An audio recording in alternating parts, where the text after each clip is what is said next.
اسلامی تاریخ کے بڑے امپورٹنٹ، بڑے ہی امیزنگ واقعات اس دن ہوئے ہیں، بلکہ شاید میں اگر یہ کہوں تو غلط نہ ہوگا کہ اسلامی تاریخ میں جو تاریخی دن ہیں، ہسٹوریکل ڈیز آتے ہیں، وہ عاشورہ کا دن ہے۔ سبحان اللہ۔ اب ذرا سب سنتے جائیے گا کہ حضرت آدم علیہ نبینا علیہ الصلوۃ والسلام کی جو توبہ قبول کی گئی وہ دن 10 محرم الحرام کا تھا۔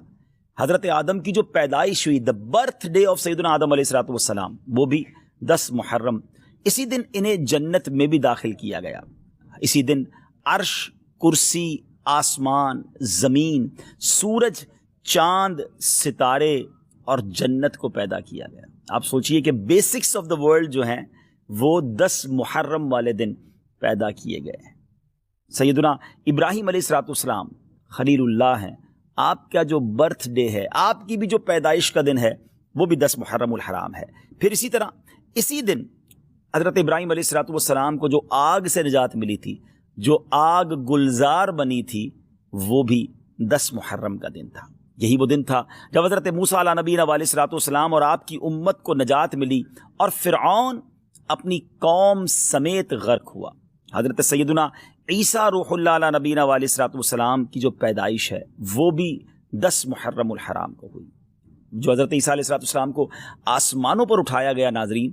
That was also the day of Ashura, وہ بھی دن 10 محرم الحرام کا تھا۔ حضرت نوح علیہ الصلوۃ والسلام کے زمانے کے طوفان کو کون نہیں جانتا، مگر اس طوفان سے جو فارغ ہونے کے بعد ان کی کشتی کوہ جودی پر ٹھہری تھی، وہ دن بھی 10 محرم الحرام کا تھا۔ حضرت سلیمان علیہ الصلوۃ والسلام کی بادشاہت پوری دنیا میں مشہور ہے، مگر جو یہ بادشاہت، یہ ملک عظیم آپ کو جو عطا کیا گیا، وہ دن بھی 10 محرم الحرام تھا۔ حضرت یونس علیہ الصلوۃ والسلام کا واقعہ، جو مچھلی کے پیٹ میں آپ گئے، کتنا مشکل وقت آپ نے گزارا، مگر جو مچھلی کے پیٹ سے نکلنے والا دن تھا، یعنی اس مصیبت سے نجات کا جو دن تھا،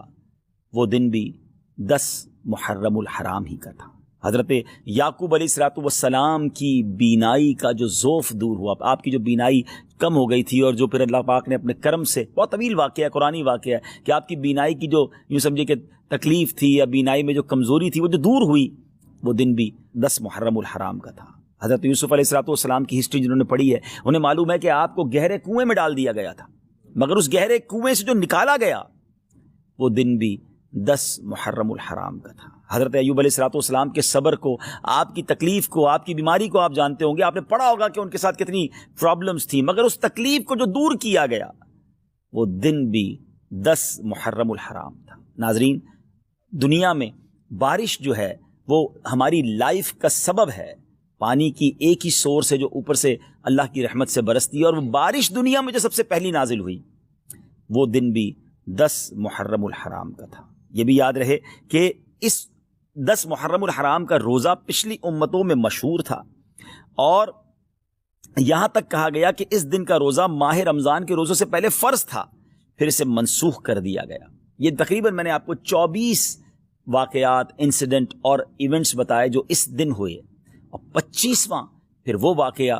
امام علی مقام، امام عرش مقام، امام تشنا کا، امام حسین رضی اللہ تعالیٰ عنہ اور آپ کے رفقا کو بھوکا پیاسا رکھ کر کربلا کے میدان میں جو شہید کیا گیا، وہ دن بھی 10 محرم الحرام کا۔ اگر کسی کا ذہن ہو تو وہ سوچے کہ اس دن میں اللہ کی رحمت کو کس قدر پکار سکتا ہوں، کس قدر عبادت کر سکتا ہوں۔ جو رب حضرت یوسف کو گہرے کنویں سے نکال سکتا ہے، جو حضرت یونس کو مچھلی کے پیٹ سے نکال سکتا ہے، جو حضرت ایوب کی بیماری کو دور کر سکتا ہے، جو حضرت موسیٰ کے لیے عاشورہ کے دن فرعون سے نجات کے لیے دریائے نیل میں راستے نکال سکتا ہے، وہ رب کریم میری مشکلوں کو بھی دور فرما سکتا ہے، وہ رب کریم میرے لیے بھی رحمت کے دروازے کھول سکتا ہے۔ تو یہ رات اور کل کا دن ہم نے عبادت میں، رب کو پکارنے میں، اس کی بارگاہ میں التجا کرنے میں گزارنا ہے، اور اس کی بارگاہ میں اسی طرح التجائیں کرنی ہیں، تو انشاءاللہ ضرور کرم ہوگا